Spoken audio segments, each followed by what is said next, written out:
Bagaimana awal mula Pak Kie menjadi mubalik? Jadi saya mulai terjun jadi mubalik sejak eh, masih kecil, usia 4 tahun. Waktu itu saya udah mulai ceramah. Kenapa bisa jadi mubalik waktu kecil? Ya atas bimbingan dan didikan bapak saya. Dulu bapak memang punya cita-cita ingin punya anak menjadi mubalik. Nah, jadi akhirnya pada waktu usia 4 tahun, kebetulan saya selalu dikenalkan oleh bapak saya dengan mubalik-mubalik kondang. Waktu itu ada Zainuddin Z dan yang lainnya. Sehingga dengan diperkenalkan atau diperlihatkan mubalik-mubalik kondang itu, muncul dalam diri saya tertarik ingin jadi mubalik. Dan setelah itu bapak saya suka melatih saya, ya pada sholat dilatih. Walaupun bapak saya bukan mubalik, tetapi beliau punya konsep untuk melatih menjadi mubalik gitu. Akhirnya sejak umur 3 tahun setengah sudah dilatih ceramah. Nah kebetulan pada waktu mulai saya tampil, ada uak saya menikahkan putrinya dan mengundang salah satu mubalik dari luar. Waktu dulu itu juga mubalik cilik. Nah tiba-tiba saya muncul tertarik kepada uak sebelum mubaliknya. Didin mau tampil dulu. Akhirnya saya tampil dulu sebentar sebelum mubalik yang diundang oleh mbak saya, dan ternyata tampilnya memukau. Akhirnya dari mulai itu tetangga-tetangga rumah yang di satu desa ketika hajatan dia mulai mengundang suruh tampil ceramah dan menarik. Kemudian teman-temannya bapak saya juga sama, ketika punya acara jadi ngundang saya. Dan setelah itu saya semakin sering tampil dan mulailah ada wartawan koran. Waktu itu wartawan dan saya masuk koran akhirnya semakin terkenal karena dulu belum ada medsos. Seperti sekarang masih dalam bentuk koran. Masuk koran akhirnya banyak dibaca oleh para pejabat, oleh para orang-orang pegawai negeri dan sebagainya, kantor-kantor. Akhirnya mulai saya diundang ke kantor-kantor, diundang di Pendopo Bupati, ditampilkan Hari Anak Nasional. Atau itu semakin menyebar dan semakin banyak yang mengundang. Bahkan sampai masuk dapur rekaman, waktu itu masih kaset waktu itu. Nah dari mulai sanalah perjalanan menjadi seorang mubalik. Saya banyak yang undang di sana di sini, alhamdulillah sampai sekarang masih istiqomah. Itu mungkin sejarah asal mula menjadi mubalik. Tapi tetap ayah saya selalu beramanat, walaupun sudah banyak yang undang, jangan lupa belajar. Karena jangan terlena dengan banyak yang undang, sehingga saya walaupun sudah banyak dibalik tapi tetap sekolah jalan, ngaji jalan, santren jalan. Akhirnya ilmu didapat, undangan tetap jalan, alhamdulillah sampai sekarang masih istiqomah. Gitu. Terima kasih. Untuk pertanyaan yang kedua, apa saja tantangan atau permasalahan selama menjadi mubalik? Nah, memang banyak tantangan dan permasalahan sama jadi mubalik. Yang pertama mungkin tantangan dari audiens, ya, dari pendengar. Karena pendengar itu heterogen, tidak homogen. Heterogen itu berbeda-beda latar belakangnya, berbeda-beda kondisinya, berbeda-beda situasinya.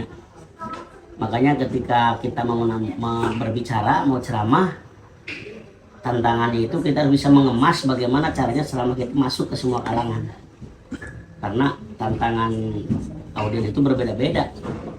Ada yang latar belakang pendidikannya rendah, ada yang latar pendidikannya tinggi, sosial budayanya, psikologisnya itu berbeda-beda. Sehingga kita harus bisa mengemas materi ceramah yang sekiranya bisa masuk di semua kalangan.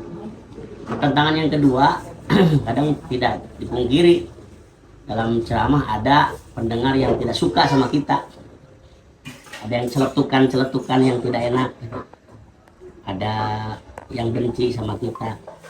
Itu pun tantangan yang harus kita hadapi, tetapi semua itu ada solusinya. Kemudian tantangan yang ketiga, kadang ketika ceramah suka timbul gangguan. Gangguannya itu pertama mungkin cuaca.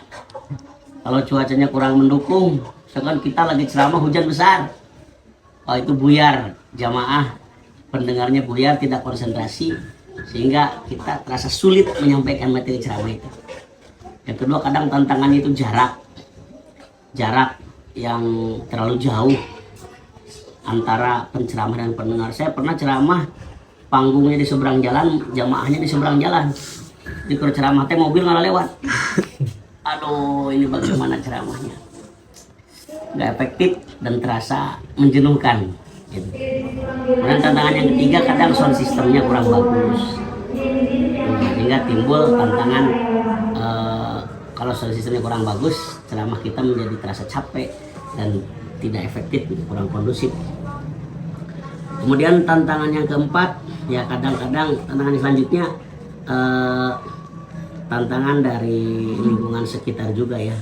Kadang-kadang ketika kita tampil ceramah, ada yang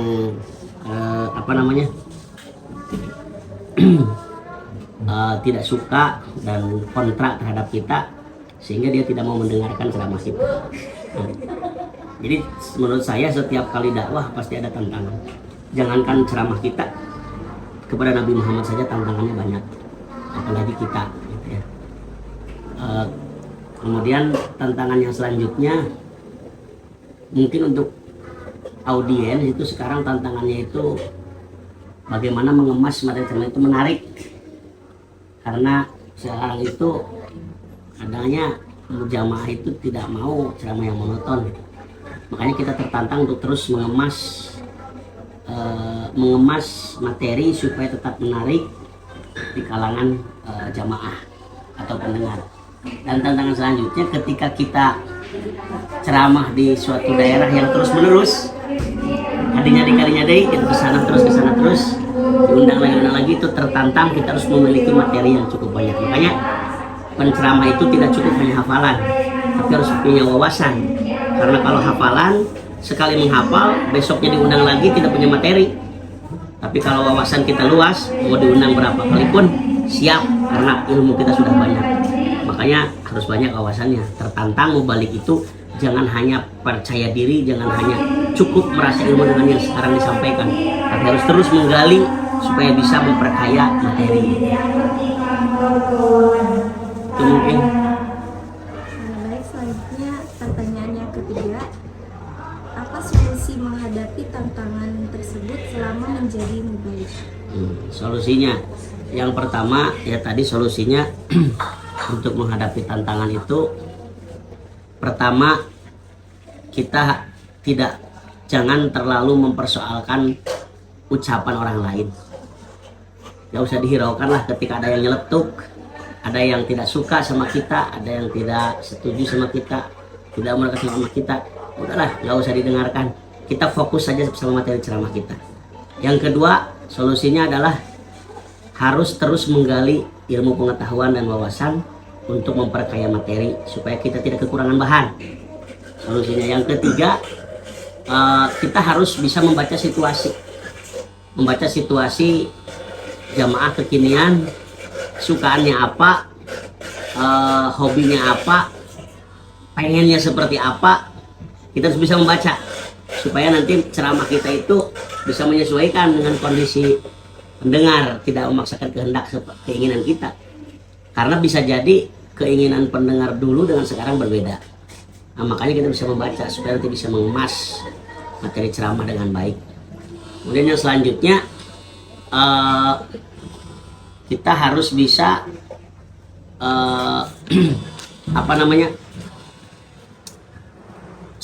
kita harus bisa mengecek dulu situasi sebelum kita ceramah. Makanya ketika kita mau ceramah ke suatu daerah, cek dulu lokasinya. Jarak antara pendengar dengan jamaah harus dicek. Nah, kita request, tolong jarak jamaahnya jangan terlalu jauh sama penceramah, biar efektif. Yang kedua, cek dulu sound sistemnya, request minta yang bagus. Kemudian cek dulu situasi jamaahnya, latar belakangnya seperti apa. Nah, jadi sebelum kita ceramah, solusinya kita harus mengecek situasi ceramah itu supaya nanti kita ceramah bisa menyesuaikan. Makanya penting kita tanya kepada yang mau kita, objek yang akan kita ceramahi, lokasinya seperti apa, medannya seperti apa. Kalau saya suka seperti itu. Kalau ada yang undang ceramah, tolong request satu, jarak jamaah jangan jauh dengan penceramah. Yang kedua, sound sistemnya yang bagus. Yang ketiga, posisi duduk jamaah diatur. Yang keempat, misalkan jangan bagi-bagi snack ketika ceramah. Seperti itu suka pesen. Saya mengganggu ketika ceramah ada yang bagi snack, kan ribut nanti seperti itu. Nah itu jadi solusinya harus mengecek situasi objek yang akan kita ceramahi sebelum kita ceramah. Dan yang paling penting, solusi yang paling penting adalah kita berdoa kepada Allah supaya kita bisa berbicara dengan baik dan menyentuh di hati masyarakat. Seperti itu. Jadi dan yang terakhir, solusinya kita harus selalu update informasi kekinian. Jadi mubalik itu jangan sampai tertinggal informasi, jangan sampai menceramahkan informasi yang sudah basi.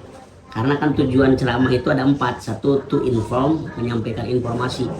Tapi informasinya itu jangan yang sudah basi, harus yang update, terbaru, kejadian sekarang. Sebenarnya makanya harus pandai membaca berita penceramah itu. Yang kedua, to educate, harus mendidik, bersifat mendidik. Yang ketiga kan to entertain, harus bersifat menghibur.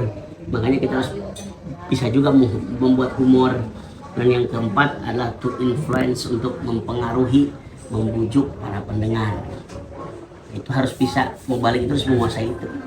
Jadi ketika mubalik tidak update informasi, ketika mubalik tidak memperkaya wawasan, ketika mubalik tidak bisa membaca kekinian masyarakat, maka mubalik itu akan ditinggalkan oleh jamaah, tidak akan terpakai materinya dan gayanya. Seperti itu. Mungkin itu saja yang kami wawancari. Sebelumnya terima kasih atas jawaban-jawabannya. Ya, sama-sama. Assalamualaikum warahmatullahi wabarakatuh. Waalaikumsalam warahmatullahi wabarakatuh.